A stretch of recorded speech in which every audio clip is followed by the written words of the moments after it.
जो हालात चल रहे हैं ना, हम सपोर्टर तो मैं खुद इमरान खान का था, ठीक है, लेकिन इमरान खान का सपोर्टर होने का कोई फ़ायदा नहीं। ये था कि इसको लेके कि हालात अच्छे करेगा, लेकिन जो हालात इस टाइम हो रहे हैं कि इस वक्त जितने भी हालात पैदा किए ना, इन्हें दोनों ने किए हैं। क्योंकि जब आप मुल्क का कोई वाली वारस नहीं ना रहता तो फिर हालात यही पैदा होते हैं। अस्सलाम वालेकुम नाज़रीन, आप देख रहे हैं रिपोर्टर्स पाकिस्तान। मैं हूं मोहम्मद अराफ शफीक। आज मैं मौजूद हूं लाहौर की करीम मार्केट में। महंगाई के इस दौर में भी आप देख सकते हैं कि मार्केट में गहमा गहमी अरूज पर है। सारे सियासतदान एक दूसरे की टांगें खींचने में लगे हुए हैं, लेकिन अवाम के बारे में कोई नहीं सोचता। अवाम भूख से मर रही है, अवाम महंगाई से मर रही है, या अवाम किसी भी तरह से मर रही है। किसी भी सियासतदान को कोई फ़र्क नहीं पड़ता। पाकिस्तान को इन हालात तक पहुँचाने में किसका हाथ है, वो आज हम जानेंगे इस वीडियो में। यहाँ से पब्लिक की राय लेंगे कि पब्लिक क्या कहती है कि पाकिस्तान को इन हालात तक पहुंचाने में किसका हाथ है। अस्सलाम वालेकुम। वालेकुम अस्सलाम। तो भाई मुझे ये बताएं कि पाकिस्तान को इन हालात तक पहुंचाने में किसका किरदार है, किसको जिम्मेदार ठहराएंगे? सर मेरा तो यही जहन है, तो सारी पार्टियों का माशाल्लाह किरदार है। पीपल पार्टी, नून लीग, PTI, और उसके बाद सबसे बड़ा सलूट है आर्मी को। उनका भी किरदार 99% है, क्योंकि आर्मी चाहे तो सारा मुल्क नक्शा हर चीज़ बदल सकती है, लेकिन आर्मी खुद नहीं चाहती। आर्मी यही कहती है कि मेरा सियासत के साथ कोई तल्लक नहीं है। बाकायदा खुद के आर्मी के सिपाही जो उनसे परेड दे के उनको हलफ उठाते हैं। आर्मी चाहे तो मुल्क को संवार सकती है, आर्मी चाहे तो मुल्क के हालात। आने वाले वक्त में किसको वज़ीर-ए-आज़म देखना चाहते हैं? खान साहब, आई लव यू। पाकिस्तान को इन हालात तक पहुंचाने के पीछे किसका हाथ, आप किसको ब्लेम करेंगे? कुछ हुक्मरान का भी हाथ है, कुछ अवाम भी इसी तरह की है, तो इस वजह से ये हालात इस तरह के हैं पाकिस्तान के। तो आप आने वाले वक्त में किसको वज़ीर-ए-आज़म देखना पसंद करेंगे? फिलहाल तो मेरी सोच के मुताबिक तो इमरान खान ही ठीक है। के जो अभी हालात चल रहे हैं, इन हालात का जिम्मेदार कौन है? बेसिकली जो बात ये है कि जो हालात चल रहे हैं ना, हम सपोर्टर तो मैं खुद इमरान खान का था, ठीक है, लेकिन इमरान खान का सपोर्टर होने का कोई फ़ायदा नहीं।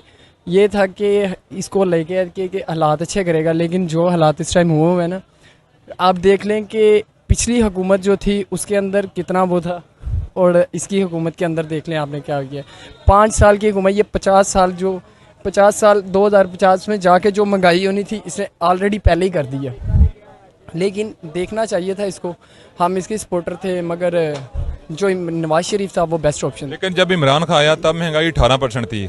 अब महंगाई है जो वो 60-65 का राउंड चल रही है। अभी भी आप देख लें किसकी है पंजाब के अंदर हुकूमत, इनकी या PTI की चल रही है ऑलरेडी। तो जो हुकूमत जो इसकी शहबाज शरीफ की है वो तो आल ज़िले अब्रोड है, बाहर के ज़िलों में। जो इधर की महंगाई को आप इस बात पे आते हैं, तो फिर जो महंगाई है तो आप देखें। आने वाले वक्त में किसको वज़ीर-ए-आज़म देखना चाहते हैं? नवाज शरीफ को ही। अस्सलाम वालेकुम। वालेकुम अस्सलाम। अच्छा सर, मेरा सवाल ये है कि पाकिस्तान को इस हालात तक पहुंचाने के पीछे किसका हाथ है, कौन जिम्मेदार है? तमाम सियासी लीडर जो है ना उनका हाथ इसमें है, और कोई भी शख्स जो है ना वो जो है ना सिंसियर नहीं है पाकिस्तान के लिए। और अगर ये सिंसियर हो जाए पाकिस्तान के लिए तो सब कुछ बेहतर हो जाएगा। आपके ख्याल से क्या होना चाहिए आने वाले दिनों में, आप किसको वज़ीर-ए-आज़म देखना पसंद करेंगे? वज़ीर आज़म तो वही होगा जो पाकिस्तान को अच्छे अंदाज में जो है ना चलाएगा, बेहतर करेगा, आला मुकाम पर पहुँचाएगा, वही अच्छा होगा। पाकिस्तान को इस हालात तक पहुंचाने में किसका किरदार है, आप किसको ब्लेम करेंगे? मैं दोनों गवर्नमेंट्स को ब्लेम करूंगा। प्रीवियस गवर्नमेंट ने भी जो उनके थे, जो उन्होंने किया मुल्क के साथ, क्योंकि 2-3 महीनों में तो नहीं हो सकता, जाहिर बात है जो हो रहा है इस टाइम, जो इन्फ्लेशन रेट जो सब कुछ पहुंच चुका है।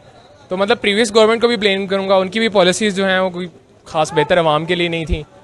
उनके दौर में भी पेट्रोल काफ़ी जो था, पेट्रोल को राइज़ मिला था, और इसके अलावा डॉलर भी काफ़ी 170-80 पे तो था जब वो छोड़ के गए थे। तो और जो बची कुची कसर थी वो इस गवर्नमेंट ने आके। आप आने वाले वक्त में किसको वज़ीर-ए-आज़म देखना चाहते हैं?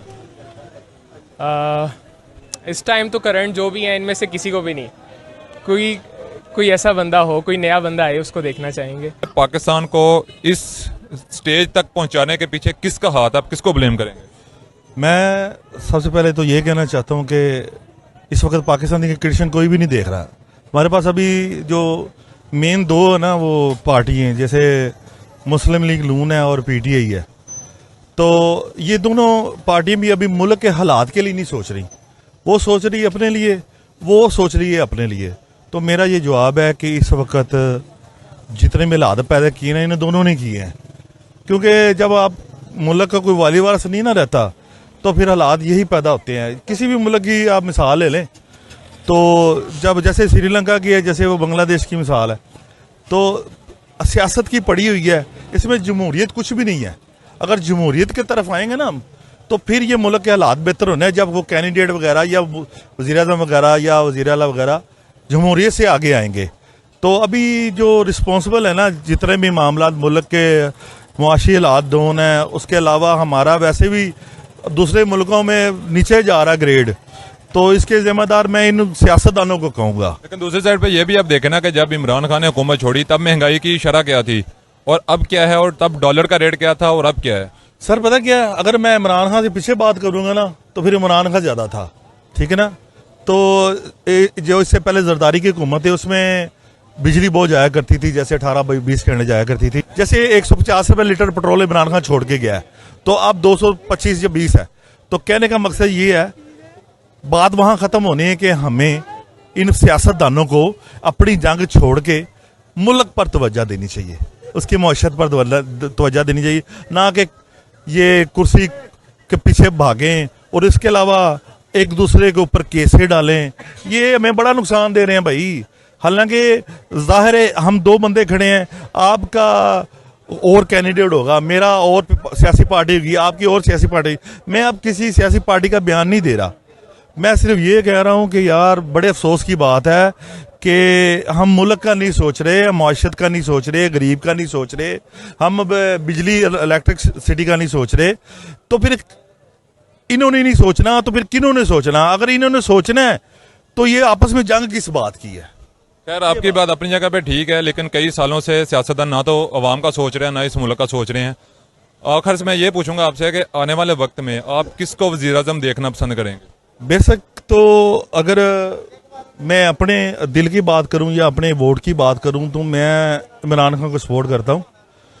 तो अब मैं सपोर्ट करने के बावजूद ये बात आपको कह रहा हूं कि जब जमहूरियत या लोगों के दिल या दिमाग या अंदर वाला जो इंसान होता है वो उठेगा, जागेगा, तो इंसान सही रास्ता अख्तियार करके सही वोट डालेगा। जमहूरियत कहते हैं इसको है, ये मेरे अल्फाज नहीं है, मैं सारी कौम को ही कह रहा हूं कि यार आप देखो कि आपके लिए आपका ज़मीर क्या आवाज़ निकालता है।